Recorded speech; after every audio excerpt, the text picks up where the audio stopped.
And I am mostly going to let our amazing speakers do their thing and speak for themselves, but I will start out by introducing today's presentation is going to be led by our Assistant Superintendent of Business Operations, Jill Barragan, and also she has brought in with her someone who is specifically charged with dealing with our ESSER funds, Michelle Pavlik, whose title is the ESSER Funds Coordinator, or maybe one of her titles, but that's the one listed for today. And they are going to talk to you about these federal grants and money that may be coming in through propositions and how you can find out more information about that and what the district wants to hear from you and your input on where these funds may be going. So I will turn this over now to Jill, and thank you both so much for your work and putting this together for us and joining us here today. We really appreciate it. Absolutely. Thank you, Julie, and we appreciate the opportunity. All right. Well, good morning, and we will let Michelle figure herself and all of that fun technology out. And I'll take a few minutes to talk to you about some other funding issues that we may be seeing here in the state. The original request was to present a sort of general overall view of school finance. And as Julie mentioned, that's a fairly complex issue, but one I certainly enjoy talking about and look forward to sharing with you guys. But what I asked to be able to present on instead is this history and impact of what's called our Arizona Constitutional K-12 Education Spending Limit. And you'll just hear me refer to that briefly in the presentation as the spending limit probably, so I don't have to say that every time. It's an interesting little issue. I'm going to go back all the way to 1978 and give you a little bit of history, but we're not going to spend too long in the history, though it is important to provide the context and an understanding for where we're at with this spending limit moving forward. Before I do get into that, I'm giving a very brief summary on some of our funds and how they break down and sort of what those sources are. This is by far not a comprehensive list, but just want to give you an idea of some of the ways in which school districts are funded. The primary way that we are funded is through our state equalization funding formula. This is a piece that in future presentations to you guys, I look forward to going into more detail. But as a summary, we really have two major funds that come to us from state equalization formula. And when it says formula, it means formula. It's statutorily driven. And primarily for that maintenance and operation fund, that's the largest portion of our entire district budget. And that formula, in a very summative form, is that we take the number of students we have enrolled, and it's called ADM, average daily membership. So it's the average number of days of students that we have enrolled only for the first 100 days of school. We don't get funded for the other 80 days of school, but we keep the kids going and we keep the teachers here anyway, because they need all 180 days of that instruction. But we take that ADM, basically that enrollment, and multiply it times what's called a base support amount. And that base support amount right now is around $4,700. There are some add-ons that we get for special education students, for example, or K-3 students that get what's called a weight. Again, something I'll go into more detail on in the future. But really, those two numbers multiplied by each other give us the primary amount of our formula. And for example, in this current fiscal year, we're somewhere around $190 million for that. So that, again, our total budget with all of our funds included is around $500 million. So you can see that that is nearly 40% of our formula or our funds. Then there's a piece called the District Additional Assistance, which helps us fund various things. Most districts, or many districts, use that for capital, which was the original intention. But there was legislation a few years back that said we could actually move those funds in full into maintenance and operation expenditures if we'd like, which we do take advantage of in this district. And that allows us to provide, instead of capital expenditures, we want to use sort of more of our day-to-day expenditures, which generally is going to be salaries and benefits for staff. In any of our budgets that can be used for salary and benefits, you're going to see anywhere between 80 to 90% of that fund being used for salary and benefits. That is the largest portion of any of our budgets. Then we go into some other funds that we have in the district, a large one being Classroom Site Fund, which you've probably heard of before. You may have heard of that referred to as Prop 301. Prop 301 was passed in the year 2000, and Classroom Site Fund is really the funding that came out of that for K-12 school districts and charter schools. So sometimes you'll hear that referred to Prop 20 or 301, and I may refer to it as that today as well. And that can primarily be used for increase to teacher base pay, dropout prevention, and things of that nature. It used to be separated out into 3 separate funds, and they all had their own purposes. In this last legislative session, those buckets, as they were referred to, have been taken away, and the entire amount is just one bucket now and can be used for all of the reasons that they could have previously, and added a few additional reasons. Again, something I will go into more detail in the future. We also have something called the Instructional Improvement Fund. Some people call that gaming monies, but it's another little boost, and we can use that as well to give a slight increase in teacher compensation. We have some state grants. There's not a lot of them that we necessarily receive, but that is another source for funding for school districts. Then we have federal grants. Those can be much larger. Some examples of those are title funds. And so that's for our high free and reduced population lunch areas. Generally are going to see funding from our various title programs. We also have IDEA, that is for special education expenditures from the federal government. I have a lot to say about that. No school district, or very few school districts, are fully funded for all of their special education costs, and we continue to see those increase every year without increases to the special education funding. We did make some headway this last legislative session with some increases to special ed, but it does not meet the expenditures that we have in our district. Again, something we'll talk about in a future meeting. I think I'm going to need to be in every meeting for the rest of this year, guys, so go ahead and make note of that. And then finally, we have ESSER, which Michelle will talk to you a little bit more about here when I'm done. That is a large amount of money that we are receiving right now, and we are really having no problem figuring out ways in which to spend that. And oftentimes people will say to me, well, can't we use ESSER funds for that? And I say, yes, but we're getting really close to being done determining what we're going to use all of that funding for. So we get to continue to work on that through some committee work that funds have been set aside that Dr. Dan Corson is working on, and the input that we would like to receive from you guys that Michelle will be talking to you more about as well. One other other funding source that we can have is enterprise funds, and enterprise just means it's a funding source in which we can make a profit on some of those things. So that's community education. And when we charge our community a fee for preschool or for before and after school care, then we have, potentially a net profit that we make after our expenditures, and we don't certainly try to take advantage of our community in that. We offer very, very fair rates, but we are able to make some profit on that, and that can go to support other programs in the district, which is a great benefit. Additionally, we have our facility use. There are expenditures that go with that, because when somebody's using our facilities, we have costs like making sure a custodian is there to clean up afterward, or keeping utilities running while the folks are using the facilities. But we do make a little bit of a profit on that too. Those are considered enterprise funds. So that's just a very summative list. Again, not comprehensive. We have about 3 pages, somewhere around 70-ish funds in this district, and we'll talk a little bit about those again more in the future, but wanted you to get an idea of this. And the reason Classroom Site Fund is bolded is because that is of concern when we talk about the constitutional expenditure limit that I will get into here. Like I said, we were going to go back to 1976. Technically, you'll see that in a later bullet, but we'll start with what happened in 1978. The California voters, and this is pertinent, and you'll see why in a moment, passed something called Prop 13 in June of 1978. What it did was that it capped the property tax rate to 1% of their assessed value. So every home has an assessed value. It's not the same as your market value for your home. It's generally always going to be, anytime I've seen it, it is always less than what the market value of your home is. But you have an assessed value for determining the taxes that you should be paying on your house. So it's the same in California. They capped that at 1%, and then they capped their annual increase to no more than 2% each year beyond that. And the reason we go back to 76 is because that's the base year that they made the calculation off of for the values.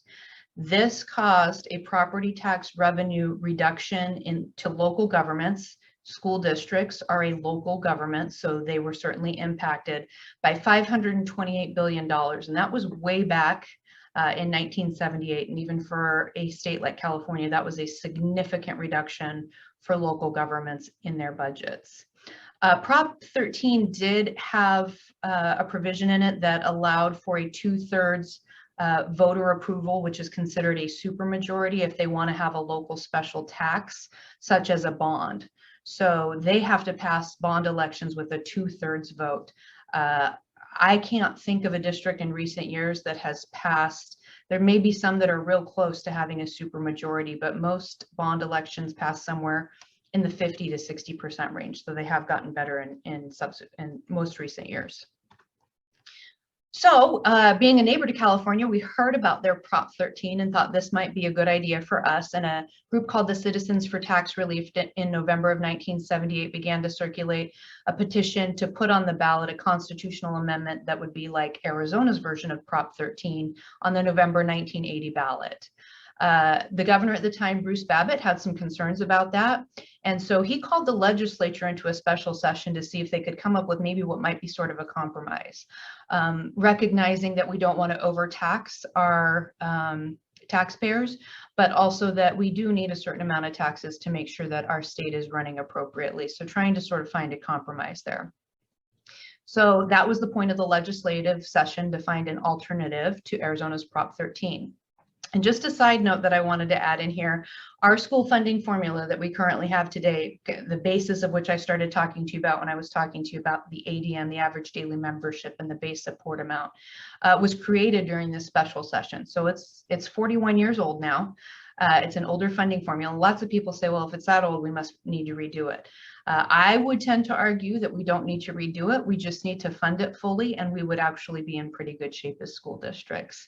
But again, we can talk more about that later. And certainly that is an opinion, not a fact on my end. But I think that if we funded the formula fully, we would be in good shape. So the proposed solution was that on the June 3rd, 1980 special election that the legislature came up with, that they would put some tax reform measures on the ballot that included some constitutional amendments, which included school funding reforms like the funding formula that we talked about. And that was on the ballot. It had a 1% cap on property taxes for residential properties, and it included something called the additional state aid, which is known as the homeowner's rebate. And I'll speak about that in a moment as well. There was not a cap for businesses, though, at that time. And the way this was publicized to voters is that the homeowner's rebate, or that additional state aid, would reduce primary property taxes because it would limit them by to 1%. There were 10 constitutional changes in the ballot measure, and that included some propositions, Prop 106 being the 1% cap on the residential properties, Prop 107 being the limit to levies for local governments. The levy is just a way of saying a tax that a local government would be asking their voters to approve, like a bond or an override. And then Prop 108 and 109 were additional limits on budgets for local governments as well. So Arizona's Prop 13 was strongly defeated, and the biggest argument against it, or at least, from the perspective of why most voters voted no, is because the legislators' proposal or alternative to the Prop 13 of Arizona came on the June 1980 ballot, and that passed. And that lowered the property taxes in Arizona, whereas Prop 13 would increase property taxes for homeowners in Arizona. And it came just 5 months later in November. And so it was strongly defeated, and we didn't have our Prop 13, but we did have those other propositions that were on the ballot. So just as to reiterate, the spending limit was part of that, and that included the limits on local government spending for community colleges and other local governments, such as school districts, that apply to an individual unit. So we have our spending limit as an individual unit as Paradise Valley Schools, but then we, and this is only for school districts, are part of what's called the constitutional aggregate limit, on all school districts. And so what the state does is take into consideration as a whole for school districts, we will not let them exceed a certain limit for the total amount of their portion of the state's budget. And we'll see what that amount is here in a moment. First, we'll talk about how it's calculated. So the way it's calculated is that the Economic Estimates Commission determines and publishes prior to May 1st of each year what's called the aggregate expenditure limit for all districts for the upcoming fiscal year. It's determined by taking the total amount of expenditures for all of the school districts from 1979-80, yes, from 41 years ago. It reflects any changes that we have in the student population and then adds in a cost of living. Then we get now this little multiplier of basically 10% because there was a 10% increase approved by voters in November of 1986. So that gives us a little bit of a boost, but you can see this really hasn't been revisited on a permanent basis since 1986. And the limit, and this is important, is based on prior year student count, and I'll explain why here momentarily. So this school district constitutional limit, basically the cap on the amount of money that all school districts can spend in the state of Arizona for that year, does have some exceptions to it. So for example, our bonds are not considered in that. If we have a capital override, it's not considered in that. So here's a list of a few items that are considered in that. I didn't put everything on here. If you want to see the comprehensive list, you can go to Article 9, Section 21 of our Arizona Constitution. But I do want to focus on this piece because this is where we start to have some concerns if you've heard anything about what's happening with Prop 208 that was recently passed and what's going on with that in the courts. There is an exception from additional state transaction privilege tax rates for educational purposes authorized by the voters before January of 2001. Classroom Site Fund was authorized by voters before January of 2001. And so Classroom Site Fund, or Prop 301, was due to expire in 2020. And our legislature said, we don't want the education community to go off a funding cliff. We feel like this would be strongly supported by our voters anyway. We're going to go ahead and make the effort and just approve that through the legislature, because they can approve the continuation of that with a 2/3 vote, which they did, to continue that 6/10 of sales tax. And so that was approved.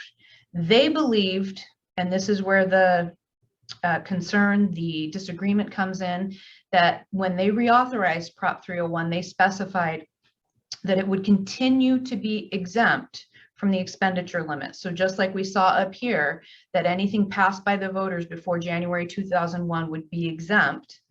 The legislature believes that their intent when they passed the continuation of it in 2018 for another 20 years was that it would continue to be exempt from that expenditure limit. The reason that it's important that it be exempt from that expenditure limit is it's above $700 million a year. And I'll show you some numbers here in a few moments that you will begin to clearly see that if that's included in before the cap, we're going to easily exceed that cap. And I'll tell you what happens when we exceed that cap. So in fiscal year 21, our expenditure limit was just over $6.3 billion. So that's that calculation I talked about from the commission. They make that calculation. And at that time, it was with a little over 910,000 students. Just a reminder, the student count is from the prior year. So that's actually the fiscal year 20 student count used for the fiscal year 21 expenditure limit. In this fiscal year, our expenditure limit is just over $6 billion. And part of that decline is because it's calculated off our prior year student count, which was just under 859,000. If you'd heard in the news what they referred to as the COVID missing, there are approximately 51,000 students that just weren't in schools last year. That's why there is such a decline here. And so even though we have more than this 859,000 students in school districts right now, we are subject to last year's student count, which is 5.7% less than what we had in the year prior, okay? Now, there is the opportunity for the legislature to exceed the expenditure limit if they make a 2/3 vote in each of the houses, both the Senate and the House. And we can exceed that expenditure limit, and they have done that in some years. This is an example, or really the numbers from 2003 to 2011, and what the limit was calculated at. So the cap on the total aggregate expenditures within school districts in comparison to what the budgets of the school districts were. And you can see there were a few years where we were under the cap and a few years where we were above the cap. And you really start to see when the recession happens, like in 2010 and 2011, that we're pretty significantly under the cap by $337 million one year, $637 million the year following that. And then in 2012, when numbers really started to catch up with us, we were under the constitutional aggregate limit by nearly $1.5 billion. Since 2000, I think 10 it was, we have been under the constitutional aggregate expenditure limit, but because we're sort of artificially capped at this number that has 50,000 less students, we're very likely to exceed that expenditure limit this year. And this is just a graphical representation of those numbers, blue being the aggregate expenditure limit and the orange being the statewide budget. You see sort of back over here where we were above it a little bit. They approved, in those years, the legislature approved the ability to go over the aggregate expenditure limit. But really since then, we've been under that blue line. Just to give you an idea of the timeline, June 1st, the legislature sends to the State Board of Education what the aggregate limit is, that calculation that we talked about. By November 1st, so coming up here in a little over a month, the State Board of Education sends that number for the aggregate expenditures to the legislature. They also are required to notify each district of their potential funding that may be at risk, since we are going to exceed the aggregate expenditure limit. Then before March 1st, 2/3 of the legislature has to approve to be able to say, we're going to allow school districts to spend over that limit. We can afford that within our state budget, which by the way, we can. We have a significant amount of carry forward or money in our rainy day fund that we would be able to afford this as a state. If they don't do anything by March 5th, if no action is taken, then school districts will receive cuts to their budgets in the current year. In the current year. Imagine receiving a cut to your budget, whether that's the business you work for and operate or in your home's budget in the current year and having to make changes immediately. And then by April 1st, our revised budgets are due. So they don't give us much time to figure out what it is we're going to need to do. So these are just estimated numbers, and it's important to consider, PV's numbers in this, and I'll show you what that looks like here shortly. But we have what's called the adopted budget that we have to adopt before July 15th, and then some school districts have already done some budget revisions. So as I said, the aggregate limit, the cap that the state says we are going to allow school districts as a whole in the state to spend on education this year is just over $6 billion, which is about half of the state's budget. Our aggregate expenditures for the adopted were above that by $414 million. Our revised numbers are above that by 424 and could even increase from there. So we're talking about fairly significantly above the limit at which we're capped at currently. And just a reminder, these numbers are estimates. So some of you may have seen this article on August 25th that talks about collateral damage. The Supreme Court made a ruling on Prop 208. So there's been some debate about whether Prop 208 is legal and what's happening with the taxes and what the state legislature did to bring some small businesses and small business owners under that cap, and how much money might Prop 208 be able to provide to school districts, and the estimates range anywhere between $500 million and $900 million.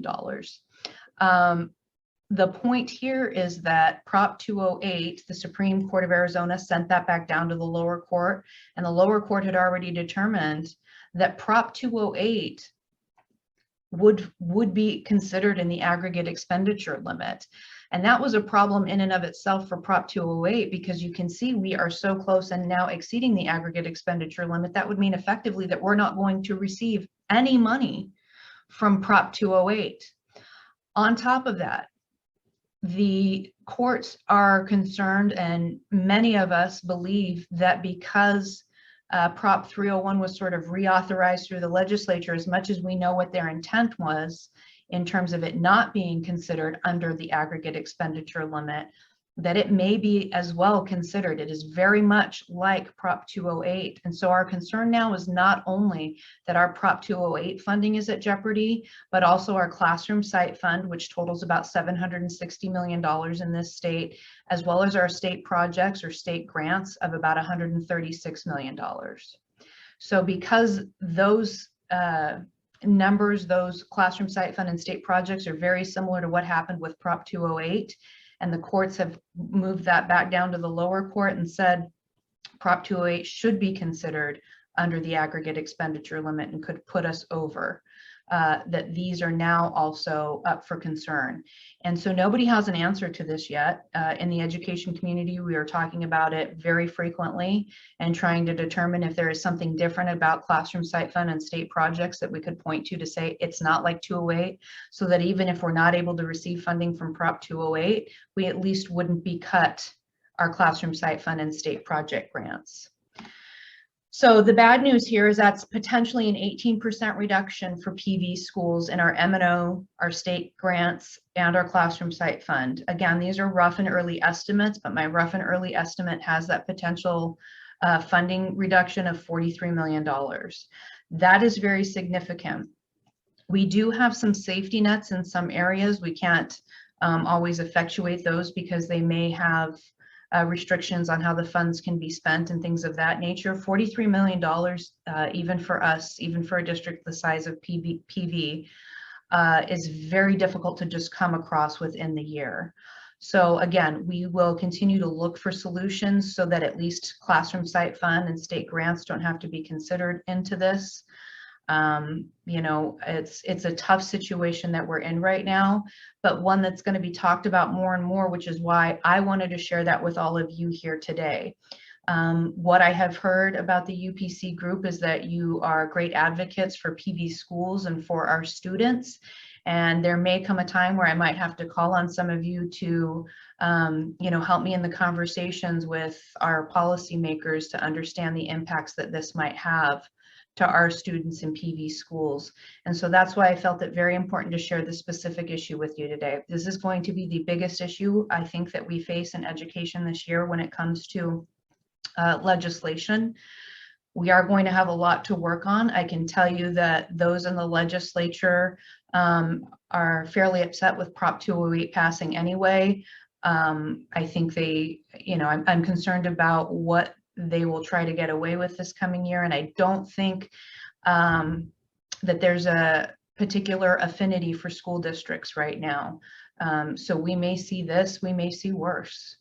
And that's why I want to share that with you. I don't want to be all doom and gloom, but this is a very serious and significant issue. And as I said, I may reach out to some of you folks to help support me in getting policymakers to understand the impact of this. So I do know that that was rather detailed, but I tried to give you a comprehensive view of things. I'm told you're a very, very bright group and could manage this information and understand the depth of that. So I hope that that was clear enough for you, but I'm happy to answer any questions that you guys might have at this time. And I think I can see if you put them in the chat. So any questions? Let's see, Melissa has sent a couple over. I don't know if you can see them or not. I cannot actually. Okay, so let me just ask them, is anyone working on a ballot initiative to change the constitution limit? Do you know? No, not that I'm aware of. And I'm trying to think, so there's only certain things that can change the Constitution. A ballot initiative is one of those, but I do believe it has to pass by a 2/3 vote. So that's a difficult way to get it done. It's very difficult, I think, if any of you have helped support a bond or override election, to even get a 2/3 vote from local voters on something like that, let alone to, you know, you all as informed people have taken the time to listen to this information today, but a lot of voters don't have, you know, the time, or there's lots of other issues they're concerned about, to listen to a detailed message like this. And to get across in a 30-second commercial or in a voter pamphlet that a lot of people don't read the depth and complexity of something like this, and to get 2/3 of a vote, that may not be the most effective way. There are things we can do through the legislature. And that may be a better way to try to achieve that end. So not that a voter initiative would be a bad idea, but that's a tough haul to be able to do it that way. Okay. And what is the total percentage of funding decrease? The 18% provided was only for a few categories of funding. Those are just those are the only categories that it would affect. So it's a total 18% reduction for M&O state grants and classroom site fund. So that, remember, the constitutional aggregate limit exempts certain things. So what's left for us is M&O state grants and classroom site funds. So that is our total reduction, 18% and $43 million. Okay, thank you. That's all the questions we have right now. Okay. Maybe we'll switch over to Michelle for the ESSER information, and then we might have more questions coming in later. Absolutely. And even if you don't think of the questions right now or quite how to form them, if any of you want to email or give me a call, I'm happy to answer them after the meeting. Just a quick question. Do you know if we're looking at budget cuts moving forward? What would happen with that? It's hard to say. It would not be a decision by me alone if we had to be in that situation. As I said, I think that we have enough safety valves and some other funds to take care of things this year if the worst happened and it was determined that the continuation of Prop 301 by the legislature would also fall under the aggregate expenditure limit. But we would definitely be in a situation where next year the discussions and bargaining may look more like what are we wanting to take away versus what are we wanting to add. Again, I will do everything that I can to ensure that that's not the situation that we're in. But I am one person and one voice. And so that's when I may reach out to each of you to help support in that. We have a lot of other advocates in public education that don't want this to happen either. So we aren't alone on an island as PVSchools trying to fight this situation. I speak with my peers on a daily basis about this. We speak with our lobbyist on a daily basis about this.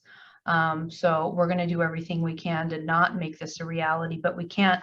The purpose behind sharing it with you is that we can't just ignore it and hope that it gets fixed. We have to help be part of the solution. And oftentimes, if we're not part of the solution that they come up with is not anything that we like any better than what may have come about anyway. So we definitely want to have a say in that.